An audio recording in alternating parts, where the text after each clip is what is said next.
got the engine lights going. What I did here is I cut a piece of styrene. I used the old engine bells to trace a shape. So I kind of did that there, trace a shape, so this piece of styrene will fit inside the housing there. So that'll eventually go in like that. And that gave me the best way for those to be there. And I have it where it sits back just a little bit, so we'll get glow all the way around in those engines. Otherwise, if I was going to put those, I was thinking about putting the bulbs right in there, but you'd only get it in those center points. You know, unless I didn't put the bulb on all the way, and I could get a little bit of bleed through the sides, but this way this can sit back a little bit. It'll light block everything in the back here and keep the light from coming in through this one especially. And then I went and painted it the gunmetal, because we're going to do this in a gunmetal, and then mist it with a little white. But it all works. I mean, it's just simple setup, and all the negatives into the center there. And then I soldered them together, and then the one was a little long, so I just bent that up and soldered on the negative terminal, and then I just ran a wire jump between the three bulbs here for the positives. The resistors are on there, and that's 3 5mm flickering bulbs. And then I'm going to hit a little blue around the bottom edge to give a little blueness to it, but mostly I noticed on the show that it's a white light, which makes sense for the time in the 70s. They were probably using grain and wheat bulbs. So that's where that is. This is ready for puttying. I did some pre-ness with a file that helps level the plastic, because it was a little bit of a little higher. One side was higher than the other, this side here. So I just take the file and get the plastic down, and that way we can got a better starting surface for the putty. And especially here, it needed a lot of work, because what I did is made sure this edge, this whole top edge, looks really good, because I kind of want to leave that seam line in there. This one we're going to putty up, but I don't mind that being there a little bit, because you do see that on the actual ship. So I left all a little bit, it wasn't horrible, but a little bit of the raised area was down here, so I just blended it all in with a file. And then I'm going to run a little sandpaper over this, and then we'll putty those seams. And whatever this hole was for, I have no idea, because the stand actually used to hook on that base. So I'm not sure what that hole is there for. Nope. But it worked out that I have a piece of styrene. You see a little piece of styrene in there, and that was actually for the light that hits the display. I took a piece of styrene, flat piece of styrene, and bent it up at an angle so that the light was shining the same angle as the front cockpit display. So she'll go in there all nice. Got these nice and filed so that these engine bells, because the 3D printed ones are a little bit bigger. It's probably hard to see in the camera, but just enough bigger that once you put those in there, they didn't want to fit tight. They didn't want to pop over these edges here they're supposed to glue. So I just had to file these edges and also this edge down here, because they were all pressing into the bells too hard. So that'll snap in there, and they're all good to go. That's looking really good. I went through also and filed all these edges, and they look so good. Here I'm going to have to sand a little more. You can see a little bit of a seam there, but not much. These look pretty much so good. And I just went with a file, because there was stepping, I guess would be the best way to explain it. It wasn't really the gaps, it was the stepping. The way the molds didn't line up quite correctly. So I'll start off with a file that gets rid of the stepping, and then I'll come through with sandpaper and smooth out the file scratches. But yeah, I got in all these edges here and sanded all those, or filed them. I got the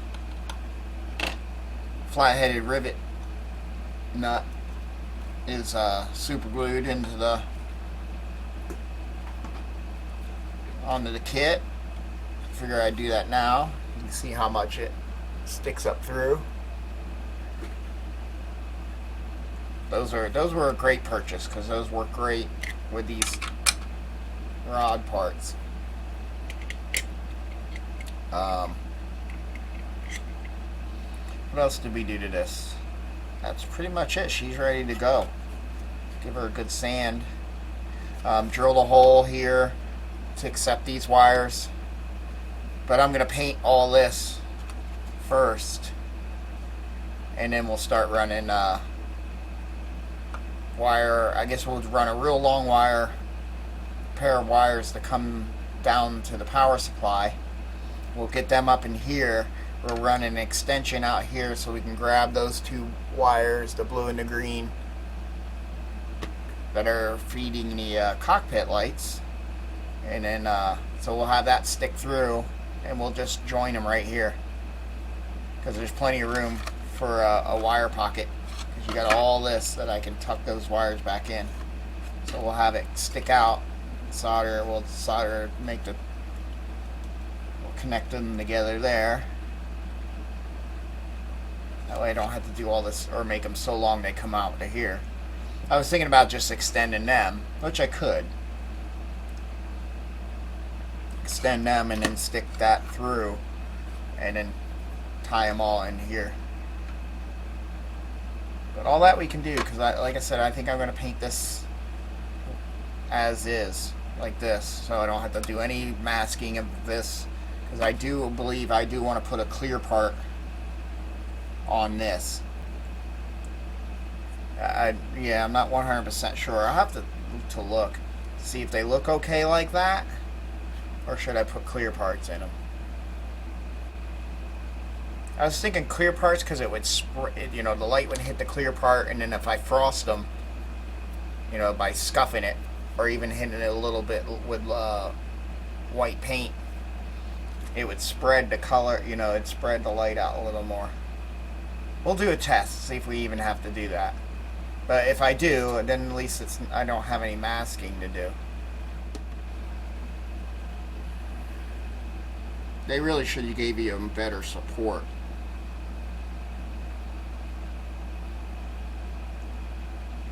Surface area. They just have these two little skinny prongs. Come on, glue.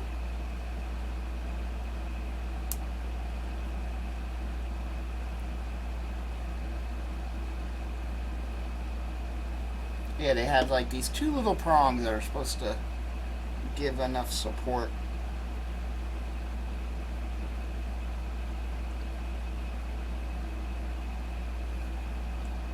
For this headrest. That's where we have an issue. And now while we're in this situation, we should really see how this canopy is going to fit on there, because that headrest has a lot to do with this canopy because of that tunnel that goes over top here.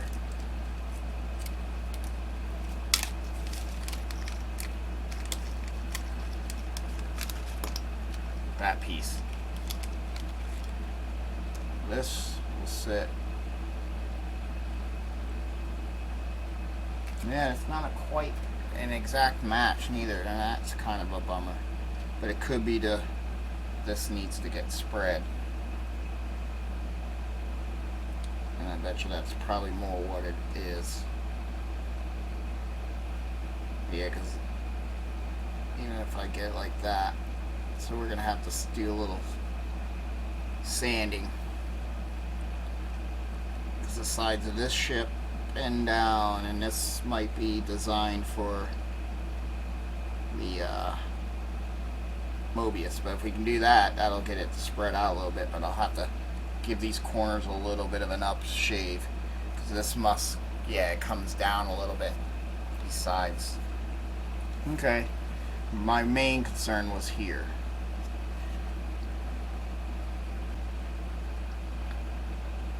I might have to put something back here, because that's not fitting down. That's not supposed to fit down inside. No, I can't do that. I'd really have to shave it off the canopy.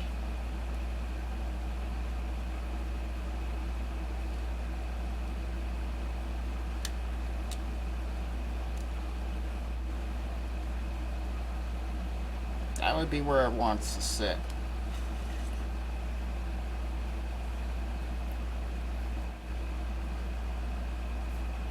But then my question is, how does that slide up and under that?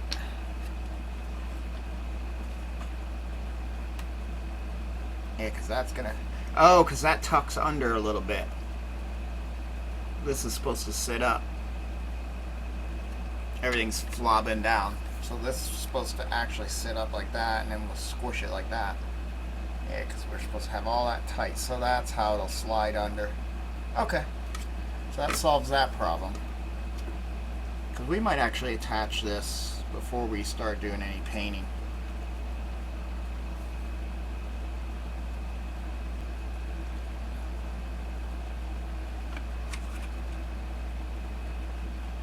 I can't do what I want to do.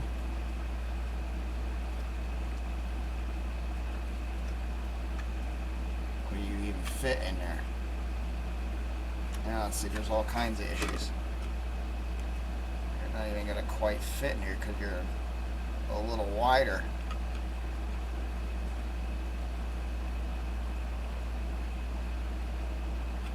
Oh yeah, we got all kinds of fit issues. So I'm going to have to mark where this is and then kind of do a little grinding there.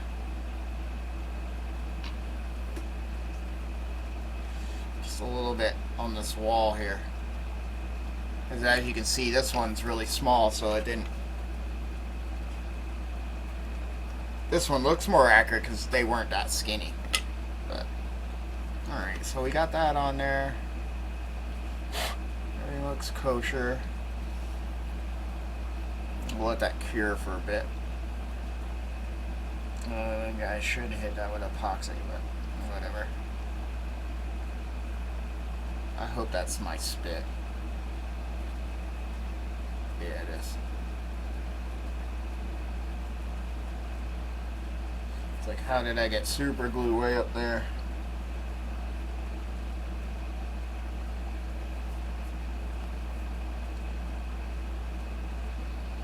Try not to have to, but like I said, there's going to be a pilot there. It's not bad. I'm probably going to take some tulip and hit that, and then I'll smooth all that out too.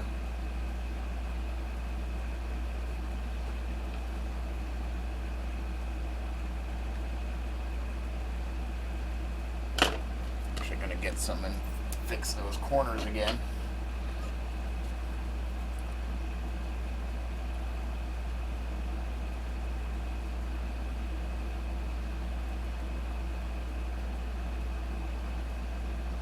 There we go.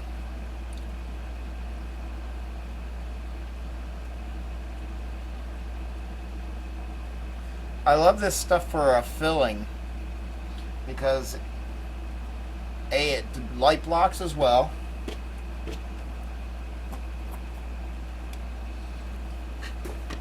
And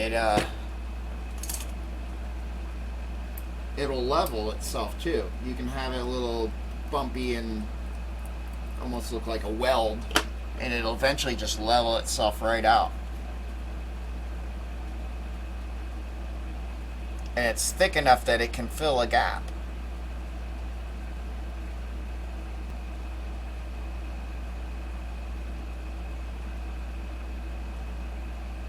Like I said, some areas might look a little rough, but once it fully cures, it levels itself out as it dries. So that looks good. Alright.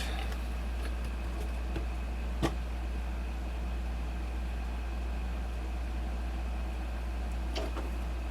sure that's on tight. But anyway, I forget where we're at, but we fixed that problem. But we got other issues to deal with. We know how that's it'll slide up in there. Actually, it's not doing, no, see, it's really high. So I'm going to have to do some marking, find out where this needs to sit exactly, which is just doing this.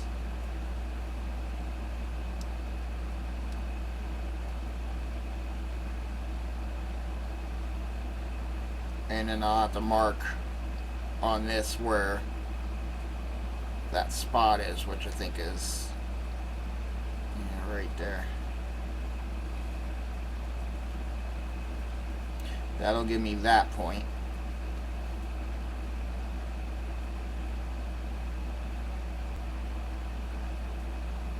I think overall I'm going to sand a little bit of this off. Woo. But you got to be careful because those 3D printed parts are thin and fragile. But that's something I need to work on in a little bit. But that's what we have to do there. This is ready to paint, to sand it. Here's the base, got its thing in there, it's just sitting in there.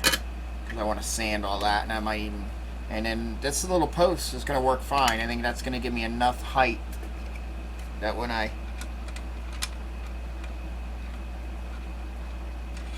insert it, it'll sit about that high off the stand. And I just wanted it a little higher off the stand so you can kind of see underneath the ship. Instead of it laying right on it like it's supposed to. And then we can sneak our wires up, and I'm just gonna come up one of these legs, each with one I'll come up with a negative, one I'll come up with a positive, and we'll just glue that wire probably to the front side. I thought about closing this in, but I don't think I need to. That's just extra work. But I'm thinking, no, actually, no. I think if I just cut this quite a bit shorter, everything's up inside, I think we'll be fine.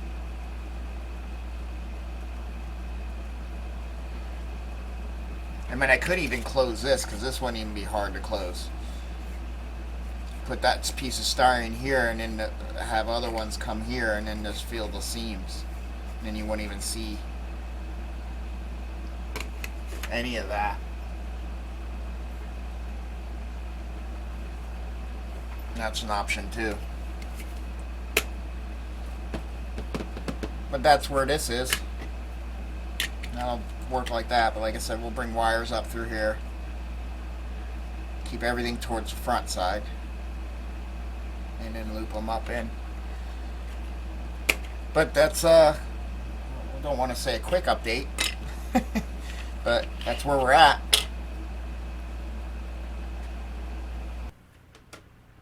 Well, hello everyone and welcome back. It's been a little bit on the Viper. But I have some pre-shading done. And I'm just about to go paint the base coat. I figured I'd leave everything out of here. I went and hand brushed in here a little bit because I have those fans in the back painted silver. I think it's a gunmetal that I did, yeah. So I did a little hand painting in there. I don't mind if it gets misted a little bit with white, but in order to really get the insides of here white, I went and then hand brushed it, and then I'll just mist in there with the airbrush and soften it up so it doesn't look like brush strokes. But then I won't overly hit the turbine blades or whatever those are supposed to be for these rocket style engines. So that's ready, and then yeah, this one's all in the same position, and I figured I'd do these separate because I figured this would make, instead of gluing this together and trying to do that, to tape this up here would have been a pain in the butt. So I figured it'd be easier to tape this section like that, leave it apart, and then I can put it together and poke all those holes through. But yeah, it's ready for paint, so I figured I'd do a quick little update.